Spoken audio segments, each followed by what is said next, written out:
Hello. I think, even in the older GLF, the Darbar Hall was the nicest venue, and it continues to be. It's one of my favorite venues, and thank you for coming out in great numbers. I promise this, I'm going to keep this as an interesting session. So taking off from the introduction, I think grabbing the spotlight, people who are not in the spotlight, that's really at the center of the conversation we're hoping to have today. And Ambassador Raghavan's book is it's an incredible book because it sort of looks at in the independence struggle through the prism of friendship and a set, which I just love because I think you always hear about the friendship of the grand leaders, but you don't hear about abiding friendships around the non-spotlight. So and of course Narayani's book is rescuing somebody from the footnotes of history, in some ways a personal endeavor, and of course great for public history. Can I start with Ambassador Raghavan, really about the brief you had about not a Bipin Chandra version of history, but a Netflix version of history, and why you think, a little bit about Circle of Freedom. Well, thank you, and thank you very much, JLF, for inviting me again to come and talk to so many people who have come for this session. Thank you very much. Well, I was asked by my editor in Jagannath, Parth Malhotra, to think of a book about the Indian freedom struggle. And I asked him, but what is there left to say about it? And he said, I wanted something which would be like a Netflix movie and not a textbook. And that intrigued me because he said not Bipin Chandra, Netflix, but not Bipin Chandra. And that intrigued me because Bipin Chandra was a greatly admired and greatly loved teacher when I was in university. Yeah. And I did think of what could I say something about the Indian national movement which would be different. And when I was thinking about it, I chanced upon some letters of Sarojini Naidu, which showed Sarojini Naidu and two other young men, two Muslim young men, and that they happened to be together in London in 1914 or 1913. And I thought, why don't I track this friendship for the next 30 or 40 years and see what happens to them in their lives through the Indian national movement. And in the process, two other characters also joined up with Sarojini Naidu, Asif Ali, and Sayyid Hussain, which is Sayyid Mahmood, who was also in London at that time, and Aruna Asif Ali, who married Asif Ali in 1927 or 1928. So this book is about a circle of these five friends. So it's a story of their friendship, their loyalties, their differences, in the background of whatever else is happening in India in the first half of the 20th century. Narayani, do you want to talk about the rescuing your great-grandfather and sort of having him, I think you mentioned at some point of time that you sort of did a Google search and you could only find one Wikipedia entry. So can you talk a little bit about V.P. Menon and rescuing him? Yeah, so first of all, good afternoon, everyone. Thank you very much for being here. You're right. I genuinely grew up in a home where we didn't really talk about V.P. Menon. I didn't know that V.P. Menon was my great-grandfather until I was in college, and I was a student of history. And you had books on modern Indian history, and every book on modern Indian history mentions V.P. Menon in one single line. Mountbatten's brilliant reforms commissioner, a small but capable Malayali man who was responsible for the integration of the princely states. And I was talking this over with my mother one day, and she said, that is your great-grandfather. And that was literally my first introduction to V.P. Menon. So I did do a Google search. There was nothing available out there. And I was intrigued. It took me a few years to get to the point where I was thinking very seriously about putting a biography together. For me, it is very much about resurrecting somebody who has been sidelined by history, and I wanted to do it in a way that was an unvarnished portrait of the man. So if you're writing a biography, to my mind, you present all facets of a human personality. You present them warts and all. And that is something that I set out to do. And in the process of this, it became both a really delightful personal journey for me as well as a professional journey as a historian, because I had to tackle sources very differently. I had to re-look at history very differently, because for me the major goal became then about how do you pull someone who is essentially a civil servant out of the shadows of history, bring him into the limelight to stand alongside the greats of that age, so Nehru, Patel, Gandhi, without eulogizing him and without obviously minimizing the greats of that generation.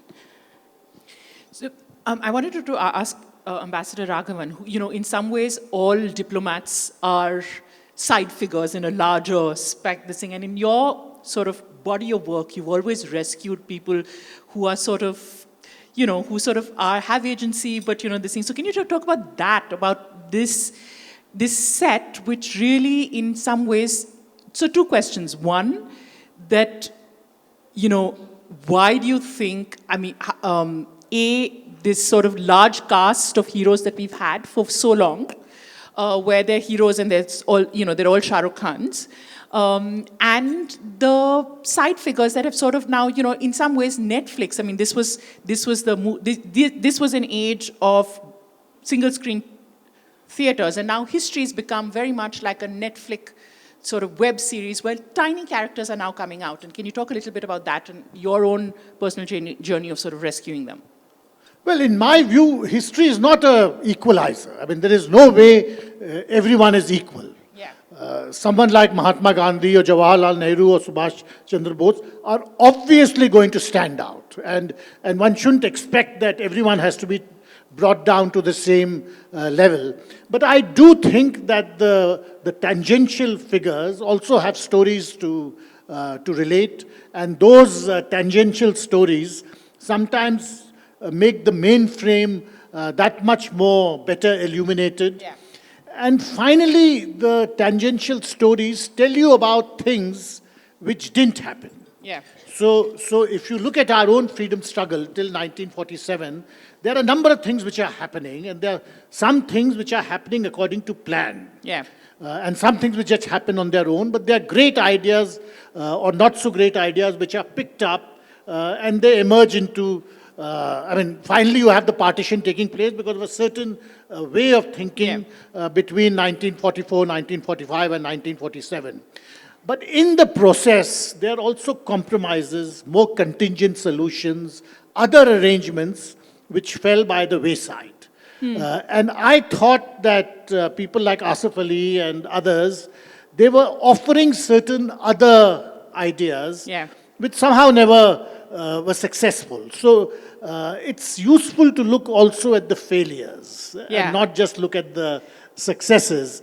And which is why I find tangential figures, or figures not so much in the center of the frame, that much more interesting. And can I just add to what Ambassador Raghavan is saying? Because, you brought up Netflix. And I think that this period of history, the first swathe of the 20th century, lends itself so beautifully to, it's almost cinematic, right? There's a huge canvas, there's so many different players, there's so much happening, it's a very volatile time.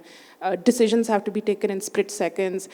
Events are moving too fast to keep up. It's almost like a thriller. Yeah, right? It's almost like a thriller, right? So, which is why smaller players become that much more important. So it's important, I think, to re-look at history and refigure, okay, who else alongside the greats, who were the people behind the scenes who were also working to pull everything, event of this magnitude together.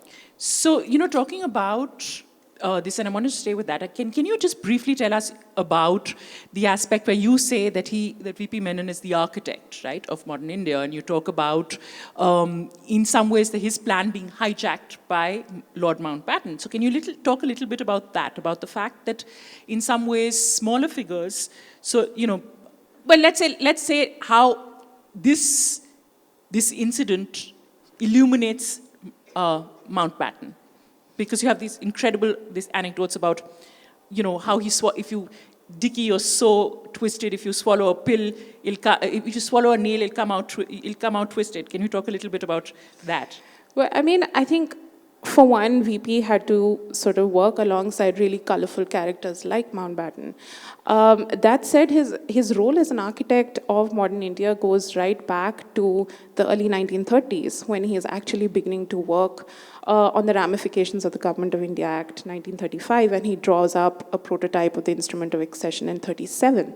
And that draft prototype is what he and Sardar Patel will use when they set out to coax/coerce 565 princely states to sign the dotted line.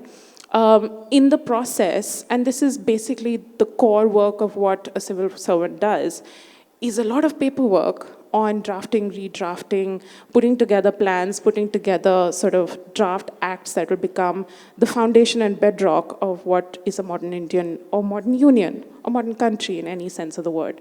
And I think that's another aspect that goes unsung, for lack of a better word. But honestly speaking, that was his primary role, right? So as a result, were there clashes and frictions with people like Mountbatten? Yes. There's this incident about them screaming at each other in a room. Yeah, because, Mountbatten arrives in the summer of 1947. He's an immensely charming, flashy man. And he, not unnaturally, wants to take control of everything. And VP Menon is Reforms Commissioner at this point. He is sidelined, however, by Mountbatten, who has come to India with his own sort of core group of officials whom he says, we are going to sort of steer the ship of this independence so that he can leave his sort of personal stamp on it. And there's this there are incredibly tense moments throughout the summer of 1947 where VP Menon feels increasingly resentful at being sidelined. So much so that at some point he threatens to quit.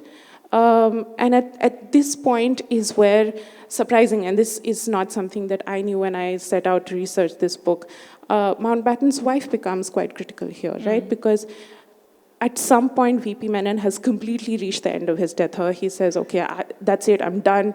I have been Reforms Commissioner and I have actually worked to do all the things that you now want to put your name to.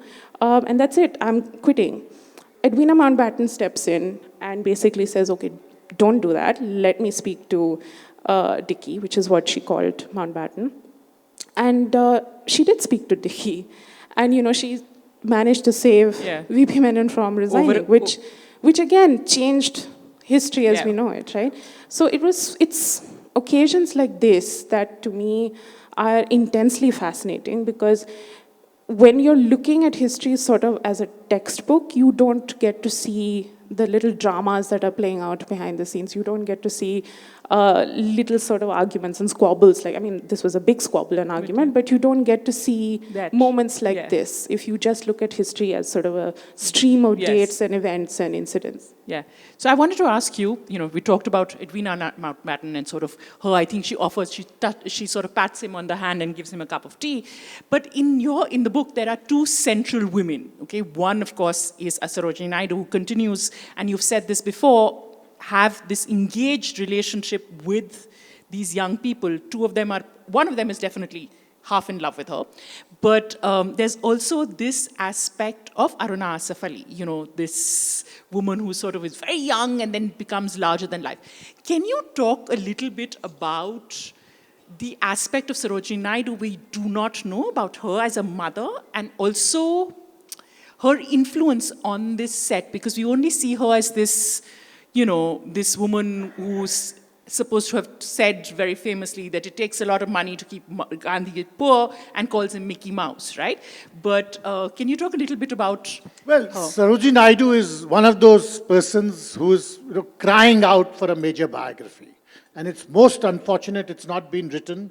Part of the problem is her very bad handwriting. She has left thousands and thousands and thousands of letters, which gives you an intimate portrait of day-to-day events about herself, about her family, about the whole, whatever is happening in nationalist politics. But her handwriting is so bad that somebody will have to break his back writing the biography. But she was actually in this circle of five, these three young men, Asaf Ali, Sayyid Hussain, and Sayyid Mahmood, all of them were in love with her. They had never, nothing in their lives in London. in 1914, 1915, they were in their early 20s, 21, 22. Sarojini Naidu by then was already a mother of four. Yeah. In her early 30s, this very charming, outgoing woman. Nothing in their lives had prepared these three young men for something like Sarojini Naidu. So they were completely under her spell.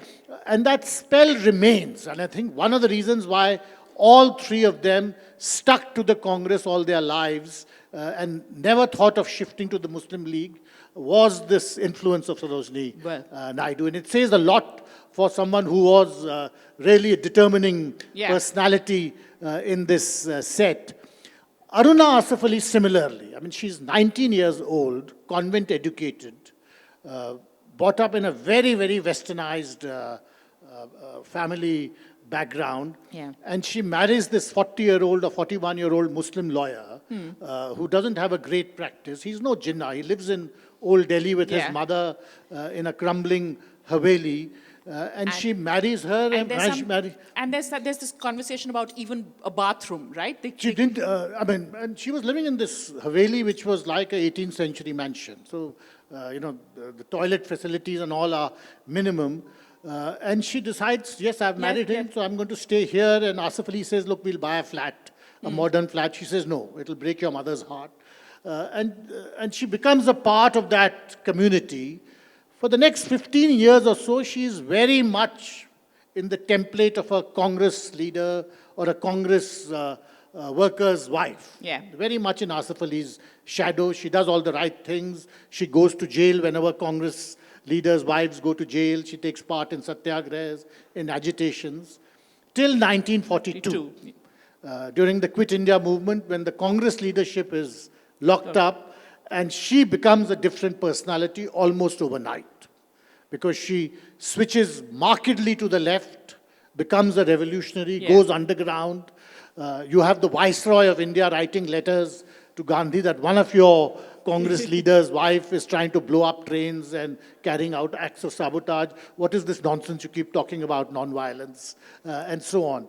So she becomes a different personality, and you're quite right that in this circle of five, the two women really stand out. Yeah.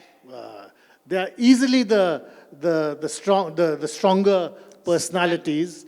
And in the end, none of the men, Asif Ali, Sayyid Mahmood, Sayyid Hussain, really match up to them in terms of sheer grit and determination, and also the capacity to play a larger-than-life role on the stage. You also have this incredible, nugget of information where, of course, where Gandhi is writing to her, where they're trying to get her to come out.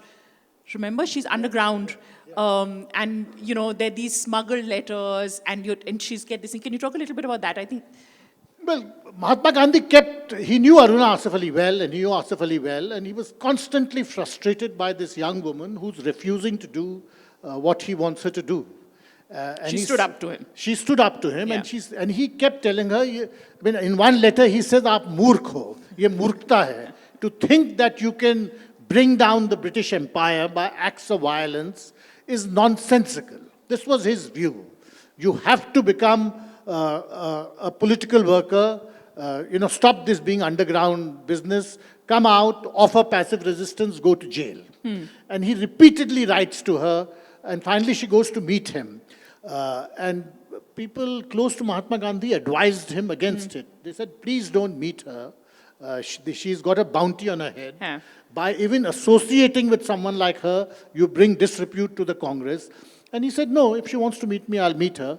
And at the meeting, he again tries to convince her, but she doesn't listen. She says that if you insist I should do it, then I will.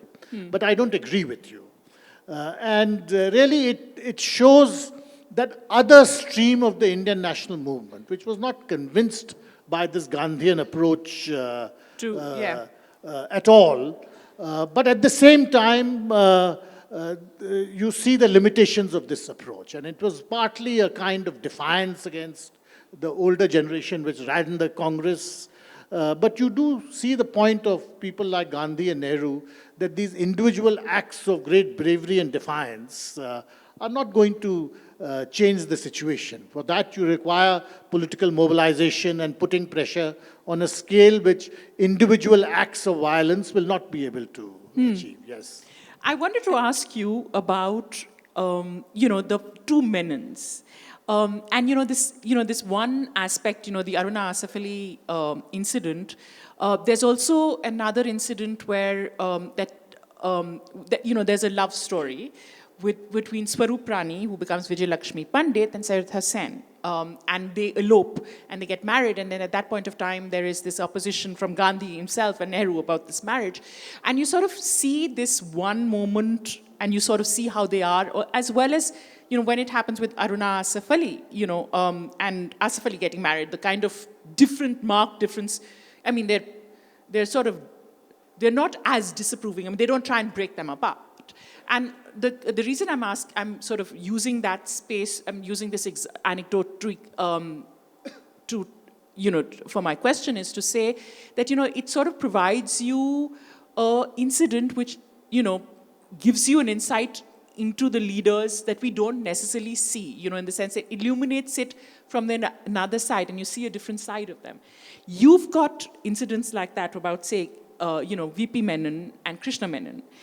You've also got this wonderful relation, this conversation about, the anecdote about Nehru and Krishna Menon and the relationship they have, and, him storming out and things. And can you talk a little bit about how that prism of friendship reflects on Nehru?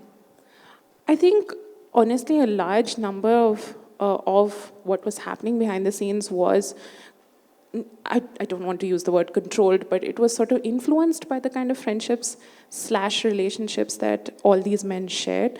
So, for instance, V.P. Menon, Sardar Patel, Nehru, Krishna Menon, these were very important relationships, because for both leaders, Nehru and Patel, both Menons became sort of conduits, sort of sounding boards.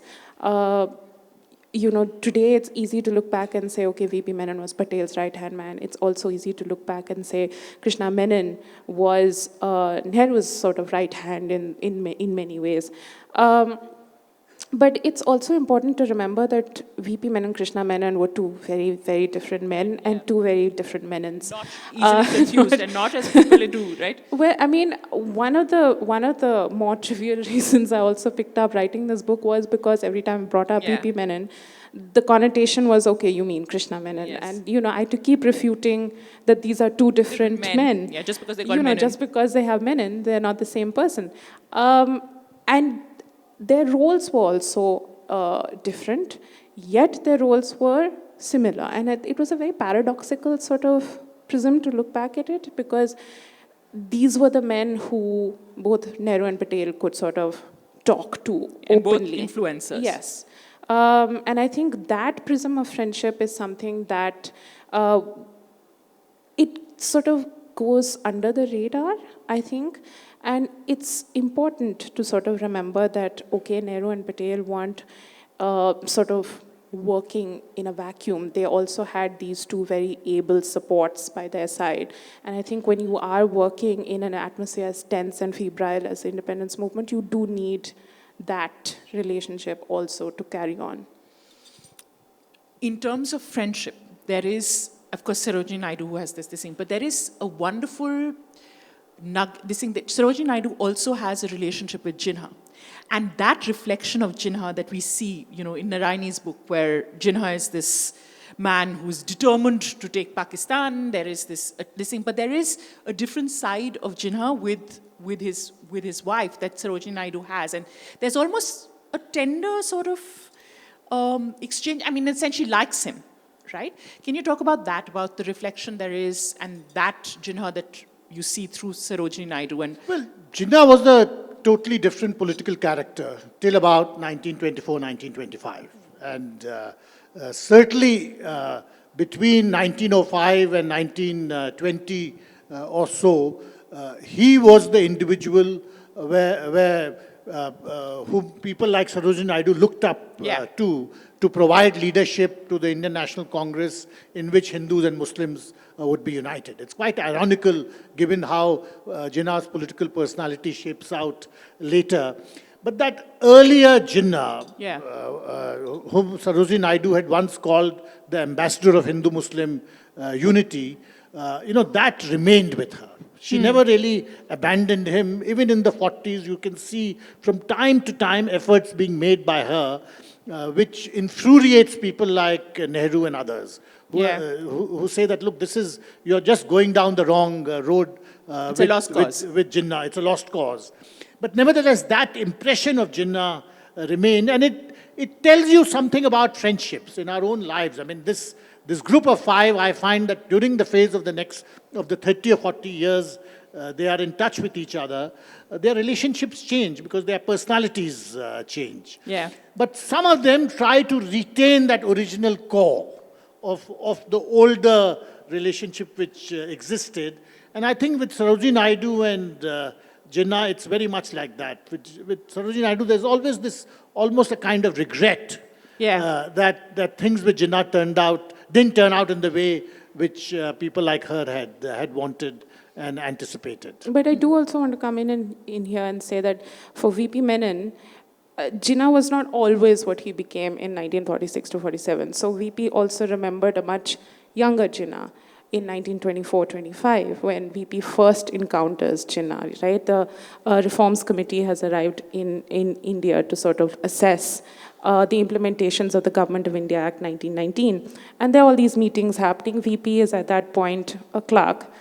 And he's sort of at the back of a room, sort of putting away the minutes of a meeting, and Jinnah comes up to him and says, "Have you had lunch yet?" And VP is considerably taken aback because this is a room filled with big names. People. Yeah. And he says no. And so Jinnah takes him off to the Cecil Hotel. This meeting was happening in Simla. And Jinnah takes him off to the Cecil Hotel. They have lunch together. And sort of Jinnah becomes sort of this avuncular paternal figure for VP. And they both meet again, when VP is going to London for the roundtable conference.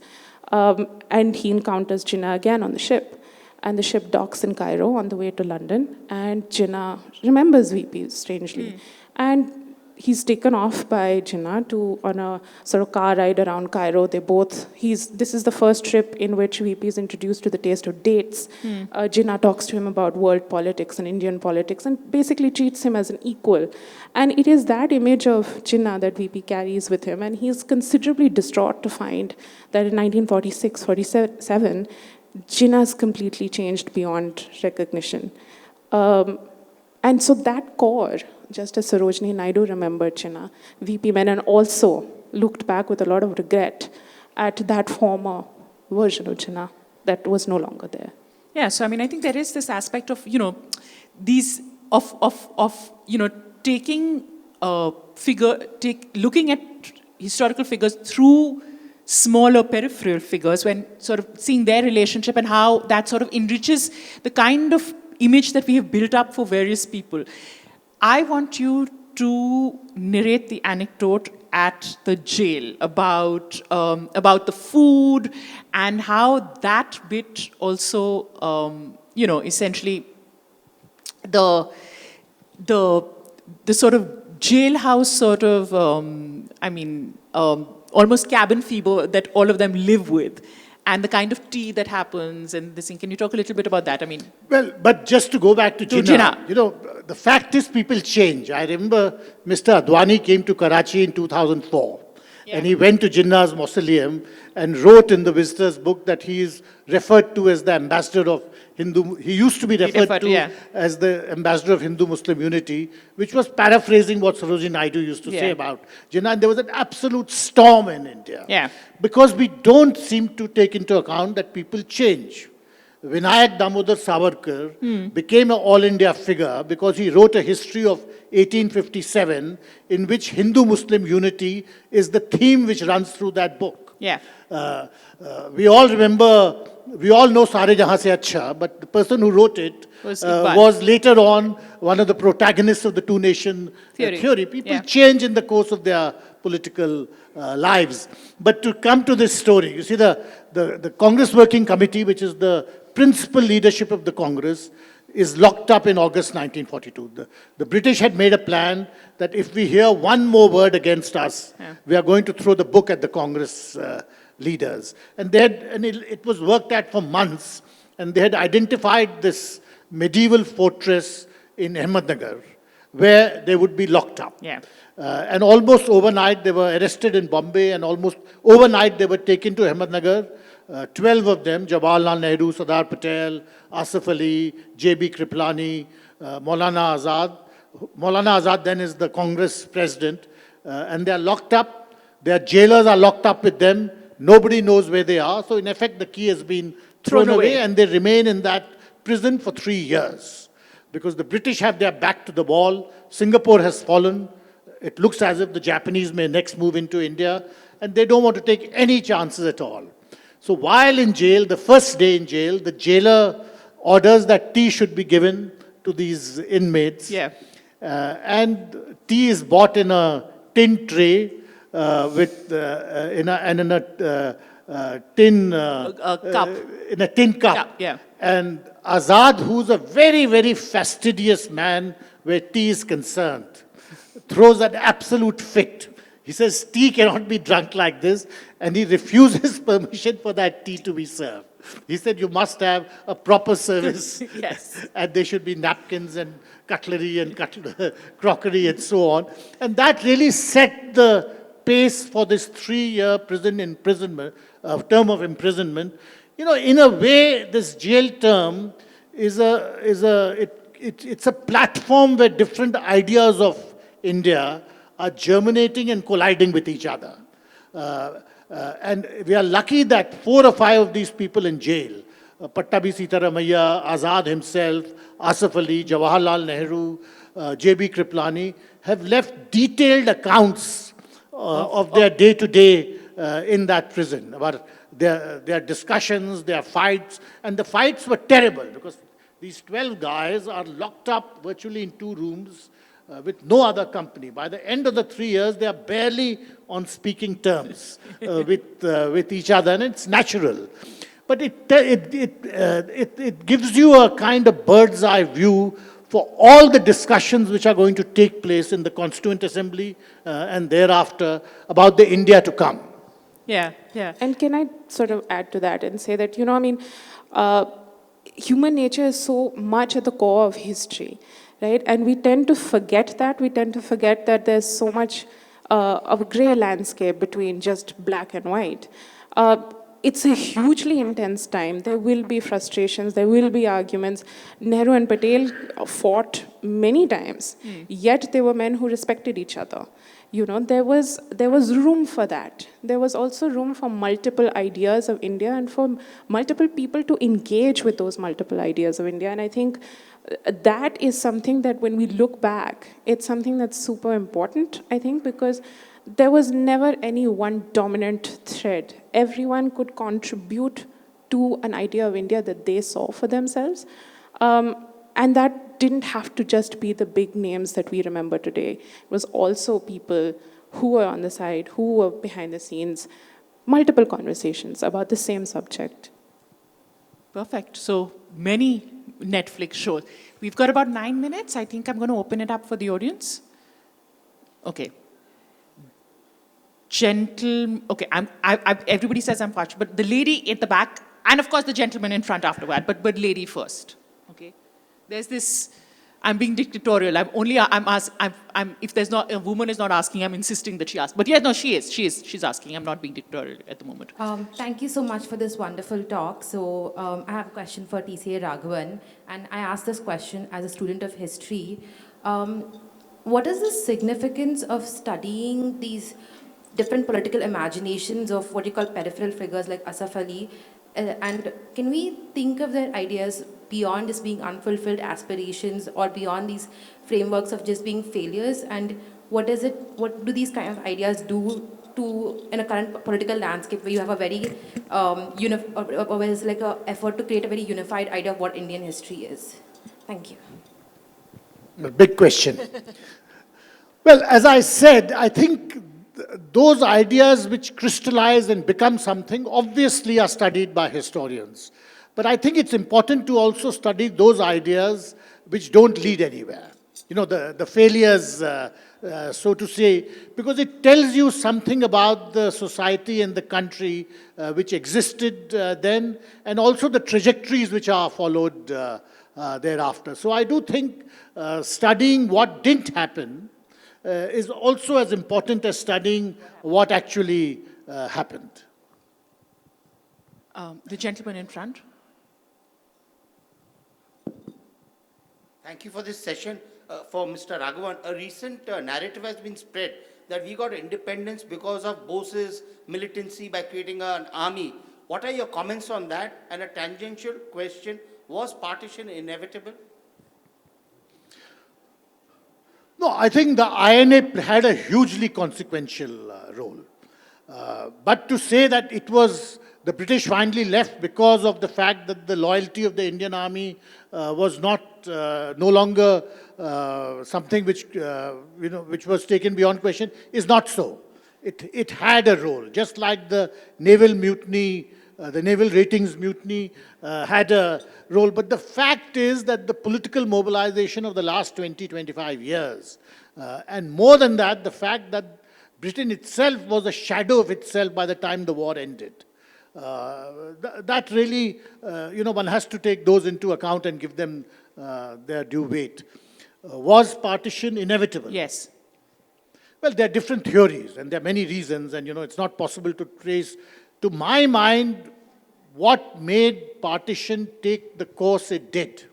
Let's not forget, you could be in India in 1945 and think about partition in the same way as Burma separated from British India, or the way Sindh separated from Bombay Presidency.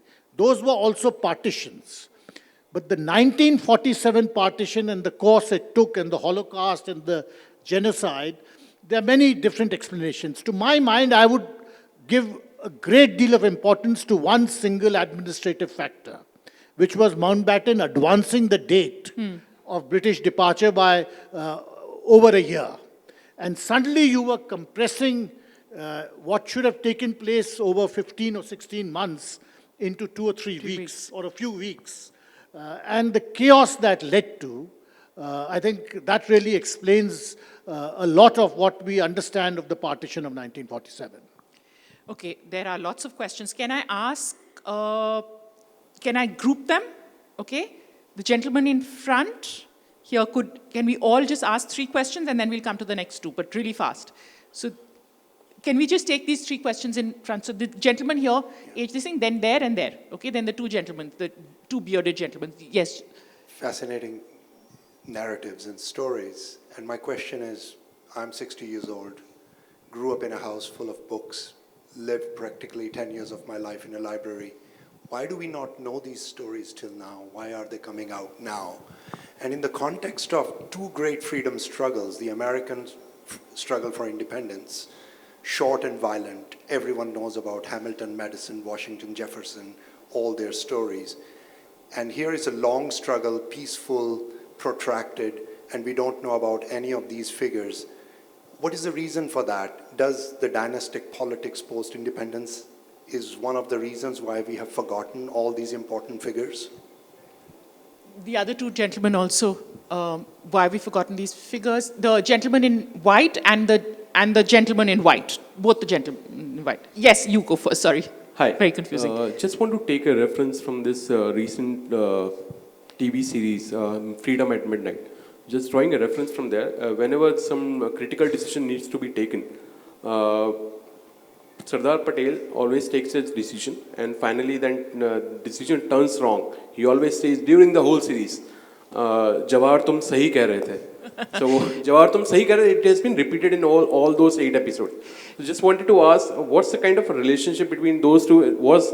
And second thing is that now there's been a kind of a bargaining or trade of leaders, just like currently we see Sardar Vallabhbhai Patel being celebrated as a BJP leader, he was a Congressee, right? So how does this trade happens? Just wanted to ask these 2 questions. And the gentleman, the gentleman there, yeah. Thank you for the session. My question is, as we know, like knowing the independence and freedom struggle is very important.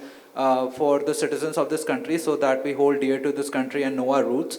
My question to you, to both of you, is the relevance of certain freedom fighters who may not fit to the current morality or the values of nationalism, especially when we saw the partition of India and Pakistan, and certain figures which may be devastating for the diversity and the fabric of India. How should we view those kind of figures in today's day and life? Okay, 3 quick questions, quick answers. How do you view, how? Okay, so why didn't we know about all this? Well, in my view, we didn't know because you didn't ask. A lot of people have told me we didn't know about Asif Ali till we read your book. But there's the Asif Ali Road which runs through the heart of Delhi. If you don't ask, you won't know. And it's not as if there was a deliberate Attempt. There was no cover-up. There was no conspiracy. All the facts, all the books, all the material was there for the asking, but people have to ask the question. So I don't think there's been an airbrushing of history. I don't think, as I said right at the beginning, it's not as if everyone has got to be as important. I think the importance that Gandhi and Nehru had makes people read about them and know about them. But the others are also there. If you make the effort, you'll find out. So I would say that one should read more and buy more books. Absolutely. And also, it's never too late to start asking the questions. And it's important that we are now looking back and sort of rediscovering narratives and stories and people who had been sort of not looked at previously. I think there's never a wrong time to start looking again afresh at the past. Okay, last question. Okay, there's a young boy right there. Okay. You're also young, but he's younger. Okay. Yeah, hi to both of them, all of you. So my grandfather, he migrated to India from Sindh. So I'm quite intrigued by the partition subject. And I keep asking my dad and my mom stories about partition.